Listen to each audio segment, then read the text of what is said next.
12절 말씀은 악인과 의인이 국가 사회에 미치는 영향을 말씀합니다. 그래서 의인이 득이하면 영화가 있고 악인이 일어나면 사람이 숨게 된다.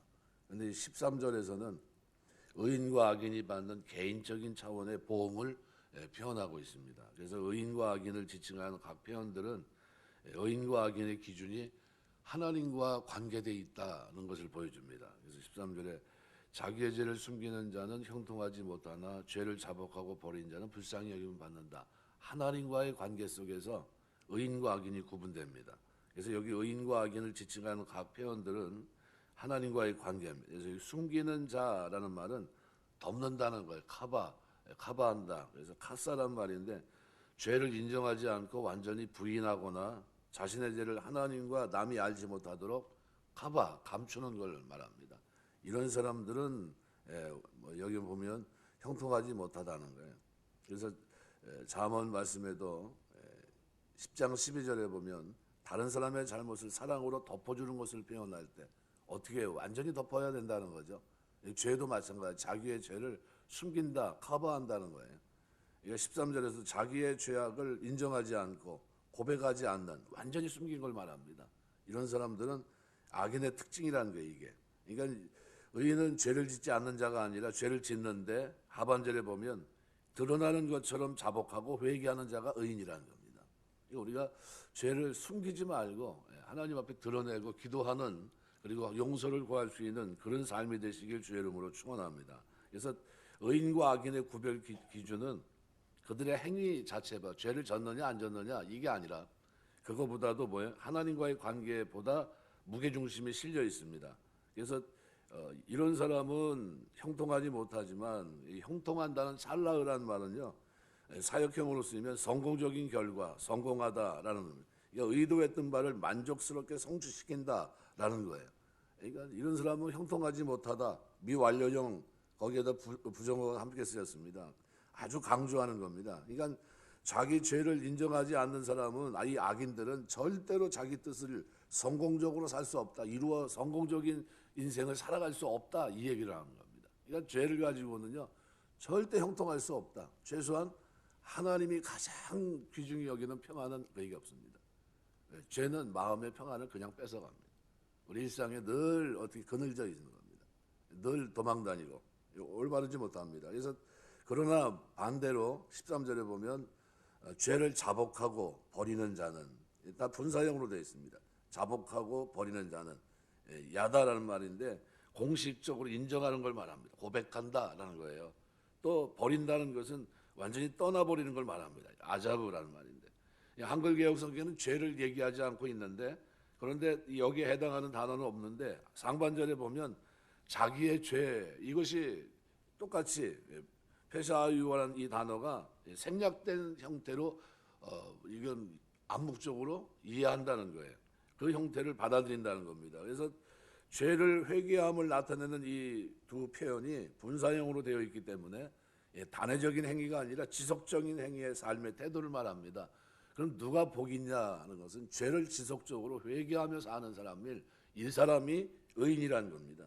그래서 의인은 전혀 죄를 짓지 않는 사람이 아니라 삶의 과정에서 짓는 죄를 끊임없이 고백하고 그것에 대해 진지하게 고치고 되풀이하지 않기 위해 노력하는 자예요. 그래서 하나님의 마음에 합한 다윗이 죄를 졌어요. 그런데 그가 어떻게 해요? 그 죄를 다시는 짓지 않으려고 하나님 앞에 어떻게 해요? 최선을 다합니다. 그리고 어떻게 해요? 다시는 죄를 짓지 않아요. 그런 모습이 하나님이 우리에게 원하는 모습이에요. 그래서 그 모습을 조금 더 이제 확장시켜서 얘기하려고 한다면 14절에서 그 부분을 이제 좀 더 성령합니다. 그래서 뭐라 표현하면 항상 경외하는 자는 복되거니와, 이 단어를 통해서 의인이 누구냐는 거예요. 하나님 경외하는 사람이라는 겁니다. 하나님 경외하는 사람. 여기 14절 경외한다는 말이 두 가지 단어가 있거든요. 히브리 말로 야레라는 단어가 있고 파드라는 단어가 있습니다. 야레라는 단어보다 파드라는 단어가 더 강력한 단어입니다. 그런데 여기 본문에 쓰인 단어가 파드라는 단어입니다. 일반적으로 하나님 경외에 대해서 얘기할 때는 야레라는 표현을 쓰지만 더 강력한 단어, 이것은 자신의 죄 혹은 약점과 관련된 두려움을 나타내는 표현입니다. 파드. 내가 이런 약점이 있으니까 나는 더 하나님 경외해야지라는 거예요. 내가 이런 단점이 있으니까 내가 어떻게 해서라도 하나님 경외하는 데서 떨어지지 말아야지. 이건 더 두려움을 있습니다. 그래서 표준 세번역은 늘 두려워하는 마음으로 사는 사람은 복을 받지만 이렇게 번역해 놨어요. 그러니까 이 원문상으로는 두려움, 공포를 떤다는 의미입니다. 그 두려움의 대상이 둘이에요. 하나님이냐 죄냐 어느 쪽이냐. 그런데 둘 다입니다. 그러니까 하나님과 죄에 대해서 늘 어때요? 두려움을 갖는다는 거예요. 하나님을 두려워하는 사람은 죄 범하는 것을 두려워하게 되고, 반대로 하나님을 두려워하지 않는 사람은 죄를 두려워할 리가 없기 때문입니다. 그러니까 실제로 성경 역시 이 단어를 두 가지 경우에 모두 쓰고 있어요. 그렇다면 이 후반절에 마음을 완악하게 한다고 그랬거든요. 14절. 하나님을 경외하는 자는 복되거니와 마음을 완악하게 하는 자는 재앙에 빠진다. 이렇게 표현하고 있습니다. 그러니까 하나님도 죄도 두려워하지 않는 자가 경고를 무시하고 함부로 행동하는 것을 그렇게 표현하고 있는 겁니다. 우리가 이 경외하는 게 굉장히 좋습니다. 그래서 여기 파드라는 이 단어가요, 경외라는 단어가 말씀에 대한 존경을 나타낼 때도 씁니다. 시편 119편 161절. 그러니까 하나님에 대해서 신앙적인 경외가 포함된 것으로도 이해하지만 이것이 타미드, 항상이란 단어가 지금 쓰이거든요. 항상 경외하는 자는 이렇게 하거든요. 타미드란 이 동사는 변함없고 신실한 태도로 하나님을 경외하는 걸 말합니다. 신앙의 자세예요. 그러니까 뭐예요? 죄에 대해서 어떻게 해요? 하나님을 섬김에 대해서 어떻게 해요? 변함없는 자세예요. 그러니까 이러한 사람이 복이 있다. 아시레라는 이 단어는 행복, 복, 번영입니다. 이러한 사람에게 뭐가 있냐면요, 물질적인 부, 번영, 풍요, 그것을 누리는 행복한 상태, 이거 다 포함한 단어가 아시레예요. 누가 복이 있냐는 거예요.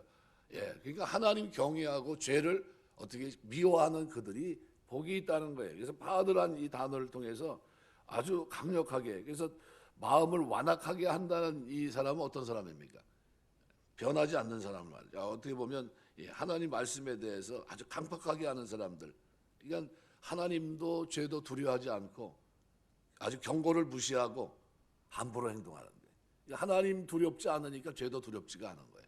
이런 사람들은 어떻게 해요? 하나님이 완문에 보니까 14절에 재앙에 빠지리라. 그러니까 가만두지 않는다는 거죠. 반드시 심판하겠다라는 내용입니다. 그래서 우리가 보통 사람들이 그런 얘기를 합니다. 보험을 많이 얘기를 하는데요. 세상 사람들은 보험 들어오면 되잖아. 어려울 때 도와주니까. 근데 인간이 수단으로도 하나님이 만일 재난에 대해서 대비할 수 있을까요? 하나님이 주신 재난? 굳이 하나님까지 들먹을 필요가 있느냐? 그러면서 보험과 같은 제도는 예측할 수 없는 위험에 대한 훌륭한 대비책이다, 이렇게 생각하는데 거기에 허점이 있습니다. 뭐냐면요, 보험과 같은 수단이 사고, 재난 자체를 막아주지 못합니다. 일어난 경우 재산적인 손해, 그죠? 그 부분만 약간 어떻게 해요? 도와주는 뿐입니다. 사람들은 흔히 안전벨트를 매면 교통사고를 줄일 수 있다고 생각합니다. 그렇습니까?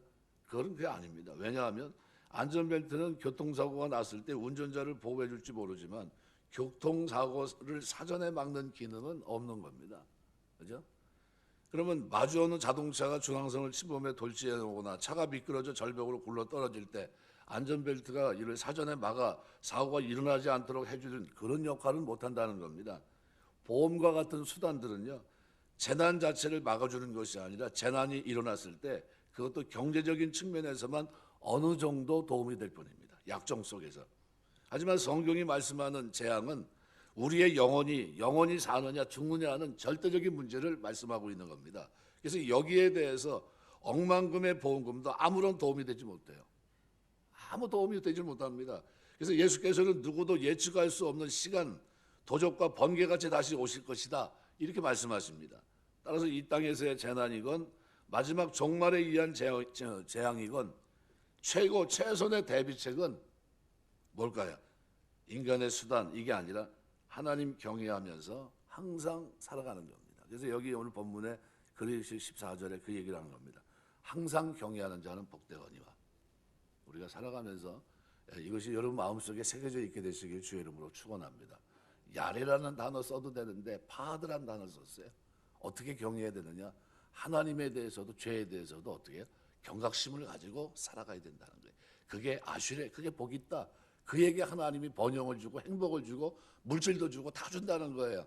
그러나 이 항상 경외하는 마음이 결여하게 되면, 이것이 사라지게 되면 하나님 경외하는 것도 안 되고 나중에는 어떻게 돼요? 죄도 우습게 여기고.